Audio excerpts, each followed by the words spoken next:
ನಮಸ್ಕಾರ ಸ್ನೇಹಿತರೆ. ಜೂನ್ 30ರಿಂದ ರಾಜ್ಯಾದ್ಯಂತ ವೋಟರ್ ಲಿಸ್ಟ್ ಪರಿಷ್ಕರಣೆ ಕಾರ್ಯ ಆರಂಭವಾಗುತ್ತಿದ್ದು, ಇದಕ್ಕೆ ಏನೆಲ್ಲ ಡಾಕ್ಯುಮೆಂಟ್ಸ್ ಬೇಕು ಮತ್ತು ಈ ಪ್ರಾಸೆಸ್ ಹೇಗೆ ನಡೆಯುತ್ತೆ ಅನ್ನೋ ಕಂಪ್ಲೀಟ್ ಡೀಟೇಲ್ಸ್ ನಿಮಗೆ ಗೊತ್ತಾ? ನಿಮ್ಮ ಮತದಾರರ ಗುರುತಿನ ಚೀಟಿಯಲ್ಲಿ ಹೆಸರು ಅಥವಾ ಅಡ್ರೆಸ್ ಏನಾದರೂ ತಪ್ಪಾಗಿ ಪ್ರಿಂಟ್ ಆಗಿದೆಯೇ? ಅಥವಾ ನಿಮ್ಮ ಫ್ಯಾಮಿಲಿಯಲ್ಲಿ ಯಾರಿಗಾದರೂ ಈ ಬಾರಿ ಹೊಸದಾಗಿ ವೋಟರ್ ಐಡಿ ಮಾಡಿಸಬೇಕಾಗಿದೆಯೇ? ಹಾಗಿದ್ದಲ್ಲಿ ಪ್ರತಿಯೊಬ್ಬ ಮತದಾರರು ಈಗಲೇ ಎಚ್ಚೆತ್ತುಕೊಳ್ಳಬೇಕಿದೆ. ಏಕೆಂದರೆ ಜೂನ್ 30ರಿಂದ ಪ್ರಾರಂಭಿಸಿ ಜುಲೈ 29ರ ತನಕ ಎಲೆಕ್ಷನ್ ಆಫೀಸರ್ಸ್ ಹಾಗೂ ಬೂತ್ ಮಟ್ಟದ ಅಧಿಕಾರಿಗಳು BLO ನಿಮ್ಮ ಮನೆ ಬಾಗಿಲಿಗೆ ಬರಲಿದ್ದಾರೆ. ಈ ಸಂದರ್ಭದಲ್ಲಿ ಅವರು ಮತದಾರರ ಪಟ್ಟಿಯಲ್ಲಿರುವ ನಿಮ್ಮ ಎಲ್ಲ ವಿವರಗಳನ್ನು ಖುದ್ದಾಗಿ ವೆರಿಫೈ ಮಾಡಲಿದ್ದಾರೆ. ಹೀಗೆ ಮನೆ ಮನೆಗೆ ಭೇಟಿ ನೀಡುವ ಸಮಯದಲ್ಲಿ BLOಗಳು ನಿಮಗೆ ಒಂದು SIR ಫಾರ್ಮ್ ಅನ್ನು ನೀಡುತ್ತಾರೆ. ಸಾರ್ವಜನಿಕರಾದ ನೀವು ಆ ಫಾರ್ಮ್ ಅನ್ನು ಸರಿಯಾಗಿ ಫಿಲ್ ಮಾಡಿ ನಿಮ್ಮ ಸಹಿ ಹಾಕಿ ಅಗತ್ಯವಿರುವ ದಾಖಲೆಗಳ ಜೊತೆಗೆ ಸ್ಥಳದಲ್ಲೇ ಆ ಅಧಿಕಾರಿಗಳಿಗೆ ಹಸ್ತಾಂತರಿಸಬೇಕಾಗುತ್ತದೆ.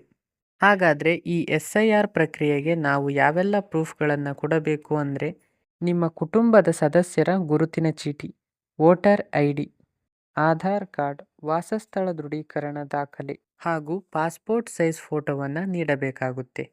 ಇನ್ನು ಈ ಮತದಾರರ ಪಟ್ಟಿ ಪರಿಷ್ಕರಣೆ ಅಭಿಯಾನಕ್ಕಾಗಿ ಎಲೆಕ್ಷನ್ ಕಮಿಷನ್ ಈಗಾಗಲೇ ವೇಳಾಪಟ್ಟಿಯನ್ನು ಕೂಡ ರಿಲೀಸ್ ಮಾಡಿದೆ.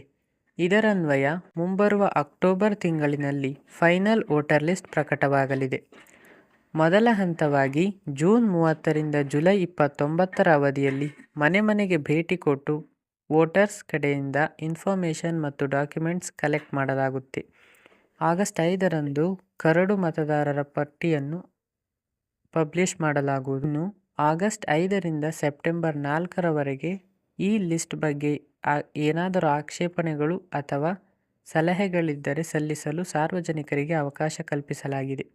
ಅದೇ ರೀತಿ ಆಗಸ್ಟ್ 5ರಿಂದ ಅಕ್ಟೋಬರ್ 3ರವರೆಗೆ ಹಕ್ಕು ಮತ್ತು ಆಕ್ಷೇಪಣೆ ವಿಚಾರಣೆ ವಿಲೇವಾರಿ ನಡೆಯಲಿದೆ. ಇನ್ನು ಅಕ್ಟೋಬರ್ 7ರಿಂದ ಅಂತಿಮ ಮತದಾರರ ಪಟ್ಟಿಯನ್ನು ಬಿಡುಗಡೆ ಮಾಡಲಾಗುತ್ತೆ. ನಿಮಗೆ ಗೊತ್ತಿರಲಿ, ಚುನಾವಣೆಯಲ್ಲಿ ನೀವು ವೋಟ್ ಮಾಡಬೇಕಾದರೆ ವೋಟರ್ ಲಿಸ್ಟ್ನಲ್ಲಿ ನಿಮ್ಮ ಹೆಸರು ಇರುವುದು ತುಂಬಾ ಮುಖ್ಯ.